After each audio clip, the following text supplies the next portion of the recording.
Thank you for joining me back here on the show to discuss some other wide receivers, another wide receiver, I should say, not CeeDee Lamb. We already addressed that at the beginning of this show, but in similarly big news, Ja'Marr Chase returns to the Cincinnati Bengals practice just yesterday after, this entire time not holding out like CeeDee Lamb, but rather holding in an attempt to try and get a contract extension, basically with the Bengals and their situation just this year. They still had 2 years technically on the deadline to try and extend Ja'Marr Chase, and obviously knowing anything about Ja'Marr and how successful he has been as soon as he stepped in to the NFL and with the Cincinnati Bengals, and anybody knows really, that this guy is going to get one of those top earning contracts. But what became so tricky about this situation was the fact that,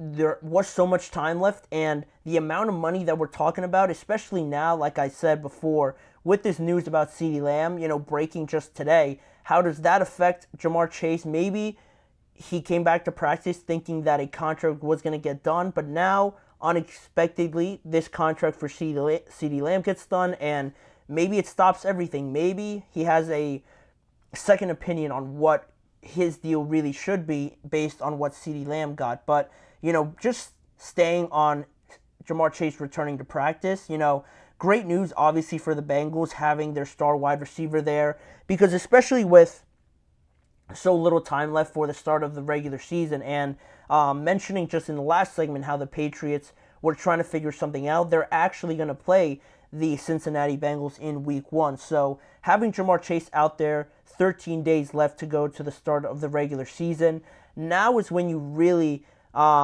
like to get some of these players, right? You mentioned CeeDee Lamb. He's going to be back this week. Ja'Marr obviously returns this week. You look at a guy like Brandon Ayuk. I just finished saying that we should get a resolution on his situation this week if he is going to play in Week 1. You also look at another guy like Trent Williams, same team. He's holding out, not holding in like Brandon Ayuk. So this should be the week that a lot of emphasis, and there should be more urgency by these teams to get their star players back ultimately. But on just Ja'Marr Chase, this is big because not only is he the guy for the Bengals, but that relationship he has with Joe Burrow and things like that. This season, there's a lot riding on it, I feel like.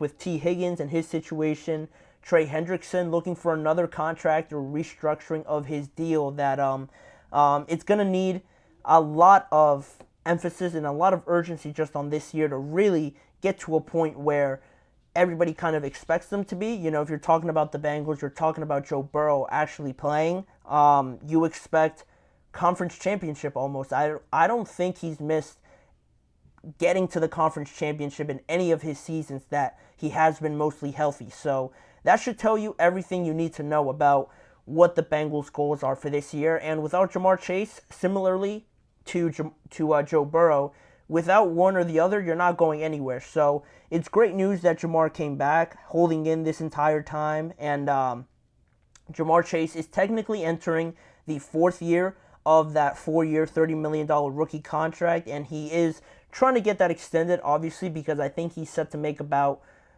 $4.6 million this year. Before next year it bumps up to I think it was around $17 million or something like that on his 5th-year option. So imagine having Ja'Marr Chase, obviously as a coach or as a franchise, and only having to pay not even $5 million for his service. It's crazy. It's crazy for the Bengals, and they have to take advantage of that as much as possible. But in regards to what this means for a contract, does this mean that the Bengals and Chase are in a good spot where he feels that a contract is going to get done, so he might as well return to practice? Ja'Marr Chase and Zach Taylor, the head coach for the Bengals, haven't really talked too much about it. Both of them have been pretty much mute about it this entire offseason. Zach Taylor hasn't mentioned anything about it. Ja'Marr Chase, from my knowledge and understanding, hasn't been in any interviews or anything like that talking about his extension like maybe Brandon Ayuk might have on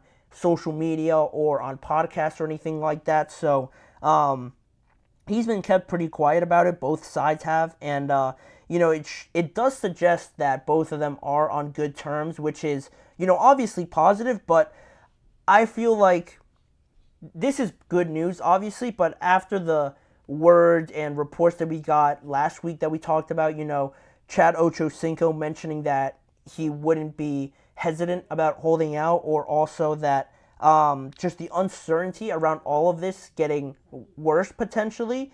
There was those worries there, obviously, and yes, it is a little bit more positive, but even still, I have my doubts about it. I still have some doubts that this isn't 100% certain that maybe Jamar's just going to re-sign or just 100% going to play. I think it is certainly positive, but I don't know. I just feel like there is a little bit more to this. I just wasn't expecting Jamar to return already. If anything, it was going to be later this week, but to me, it just feels like it doesn't say too much. While it is still positive, it technically doesn't rule him out from not playing. If you really think about it, he could be returning thinking that it could affect or speed up the contract negotiations, but at the end of the day, if he really doesn't want to play because he's not going to be earning as much as he obviously should be based on the value that he brings this team, he could just say that he's not going to play, and he is going to be practicing with the team,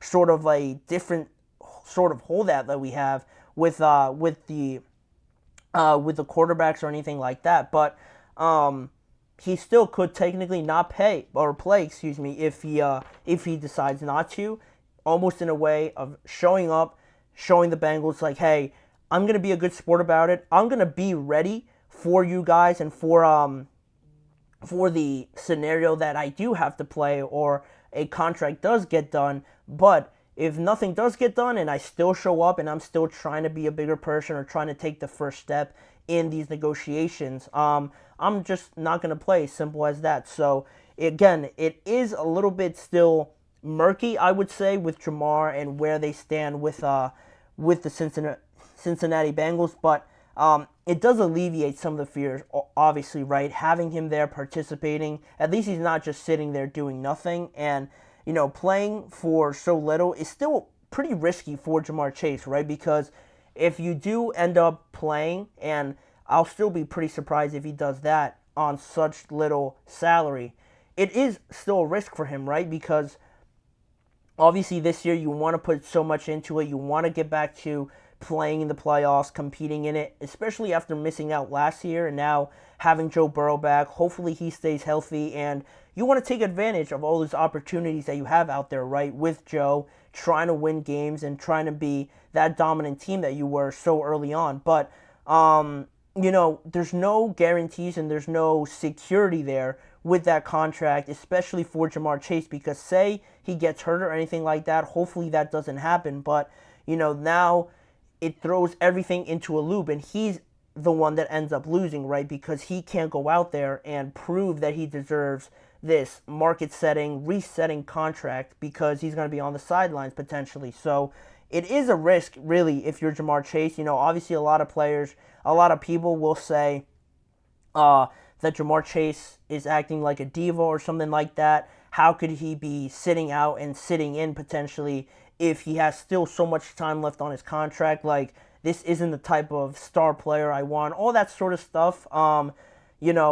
Playing football is dangerous. There comes a lot of risks, obviously, playing football. And if you're not getting paid accordingly, especially for how much you mean to the Cincinnati Bengals, like I just said, no Joe Burrow, not good, obviously. No Jamar Chase, just as bad if you don't have your star wide receiver out there, especially in this scenario for the Bengals. So it is a little bit risky for Jamar and also the Bengals if you're still riding on that risk that he still might not play. So it seems positive right now, but really, at the end of the day, it almost doesn't change anything. But hopefully, for the Bengals and just this entire situation, something gets ironed out this week. It will be pretty unprecedented just over the last few deals that we've seen to have it come so early, but that's the kind of pressure that Jamar Chase is applying to the Bengals. So it certainly is there, and we'll see how it all plays out as we go on through this week. But this week has started off pretty exciting, obviously, with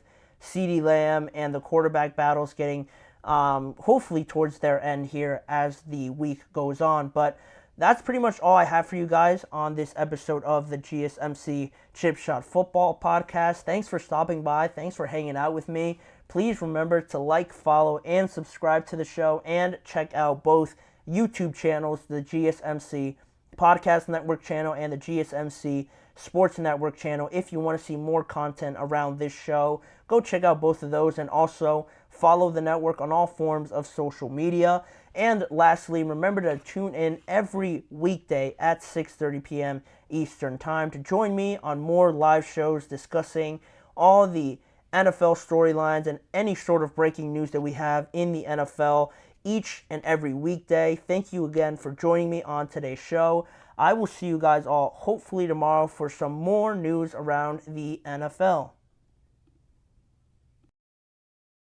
Mm-hmm. Mm-hmm.